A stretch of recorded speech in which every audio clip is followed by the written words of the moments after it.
unlike people who download things for free, these days things have changed. The advertising people actually pay you for what you did. It's a startling turn of events. And people like the ads now. They like the ads, they like the music, and it used to be thought of as selling out. Now it's the opposite.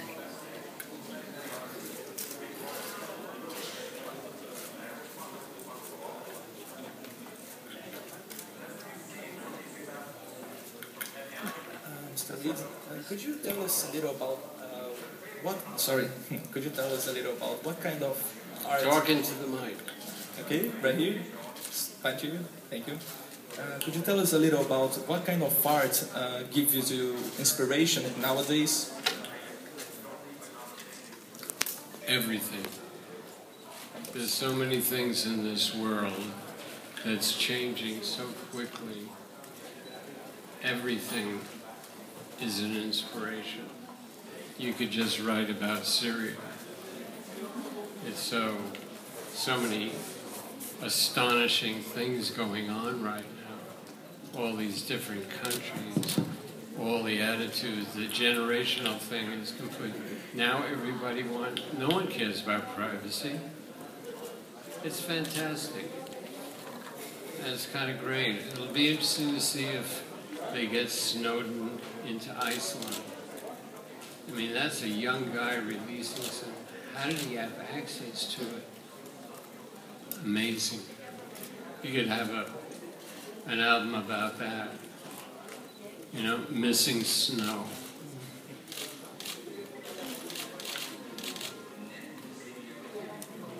Hi, this is Jerry from Prague. So we have lots of experience. From Prague? Yeah. My favorite. Yeah. President Havel, my dear, dear friend. Yeah, I I'm love afraid I Prague. can't say hello from him, yeah. But thanks anyway, thank you very much. So, you said you don't get paid, or people don't get paid for music nowadays, and they do get paid in advertising. The royalty thing's been destroyed. So would you recommend... 100% gone. Your income, 100% gone. And now you make a record, it's supposed to be like an ad. But people are so used to downloading this stuff. You have things like Spotify. Spotify, you sell X number, you get 1/32 of a penny. So it's this whole idea that starving artists stay starving artists. Meanwhile, you have Damien Hirst selling for $1 gazillion. Yes, I know what you mean. So would you recommend kids nowadays to get into rock and roll or into advertising? Oh, that's crazy. You would get into the thing that is the best for you and pleasures you the most. It's not about money. If it was about money, you'd be a politician.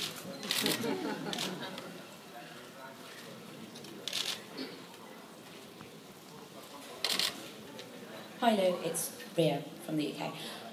From where? The UK, in Manchester. Ah. Manchester, up north. Earlier on in the festival, during the festival, Vivienne Westwood said that the world was dangerously low on culture. Do you agree or disagree with that? Oh, I think the world is just opening up to culture. New culture from new people. New ways of doing things, new fashions, new everything. It's just a generational thing. Everybody older always says, well, it was better before. I don't think it was better before. It's just different now. And you got all these young people trying another way of doing it, and they've got a different mindset. But it's certainly not a low. That's not fair. If you said that, then you should go back to Shakespearean times. Say, that was the best. It's been downhill ever since.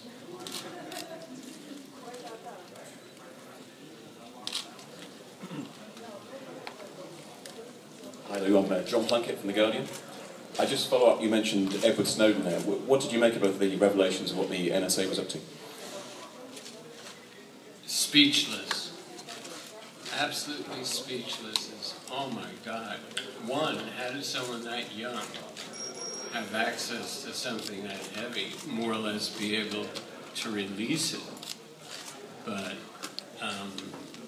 I don't, you know, in this age where there's Twitter, Facebook, you name it, all these interchanges between people, he released some of the heaviest secrets available. Does it really matter? I don't know if it really matters. I mean, it's so shocking. That on top of the whole thing with Obama, of all people, having that thing going on with Verizon. That's our guy who had that. What, you know, it's very disturbing about a lot of things Bush would have done, Obama's continued. How did that happen? He kept trying to get along with these guys. I don't know, it's so confusing. The Snowden thing is beyond belief. How old is he, 22? 29. And he had access to that and could release it? Wow.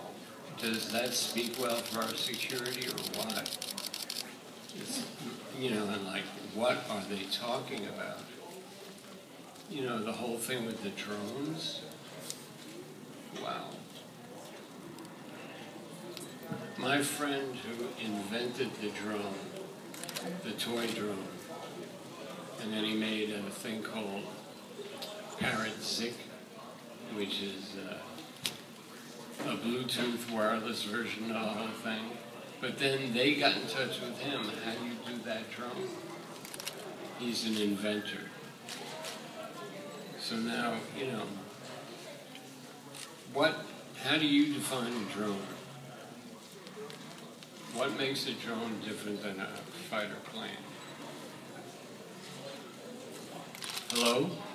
I'm asking you. How would I define a drone? Huh? Well, I guess, what is it? It's an unmanned aerial vehicle. Yeah, It's unmanned, it's remote, but someone's controlling it.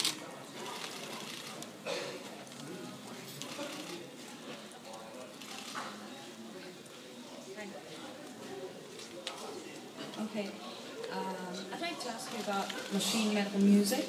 Metal machine music. Metal music. Oh, I'm sorry. I just humiliated myself in front of you.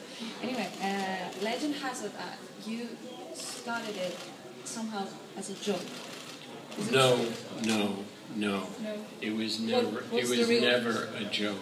It was for real, and it almost got me finished. The largest returns of any album made in the history of the world. And then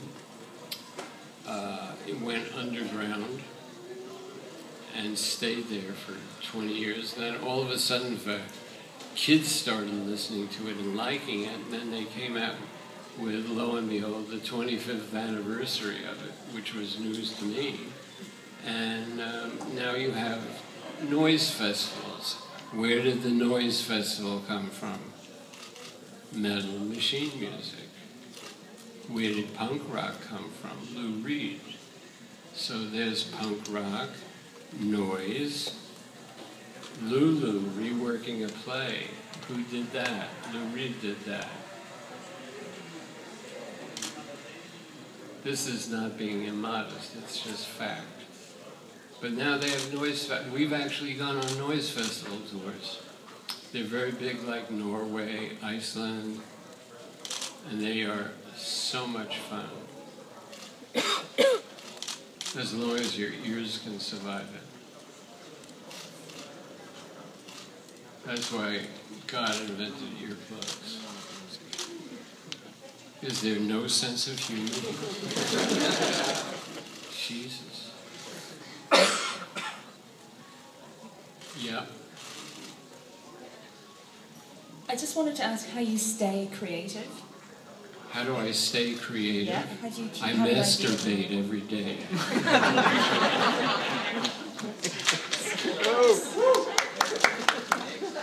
Okay, next.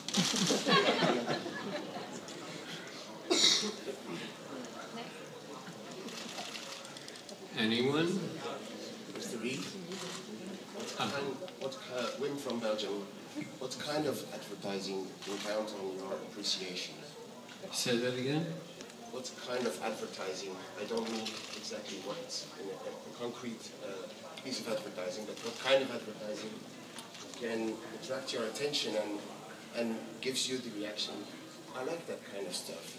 Oh, what does it need to have to get you to make you positive about it? There are some really creative people doing these things now. It's not like before.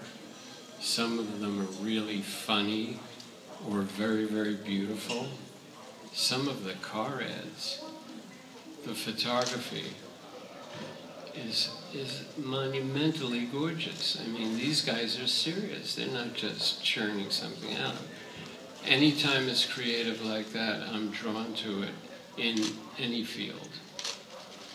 And in advertising right now, there are some very serious creative people.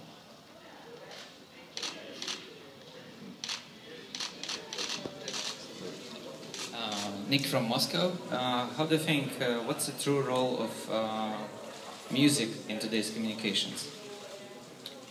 Without music, we might as well close the planet. Music is the lifeblood of everything. Can you imagine if we didn't have music, you might as well be dead.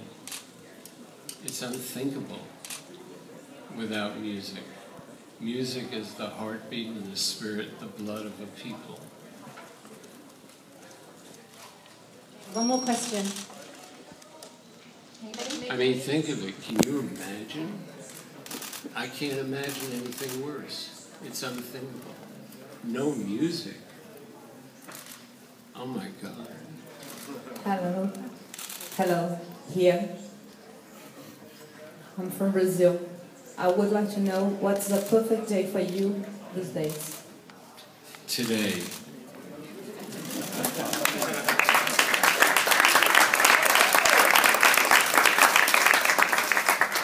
I very much enjoy having a dialogue with people who are involved in everything I'm involved in. I like the feedback. I like meeting the people. I'm not off in a tower somewhere. So it's important to me to see the faces of the people who listen to the music and create ads, are living, breathing things.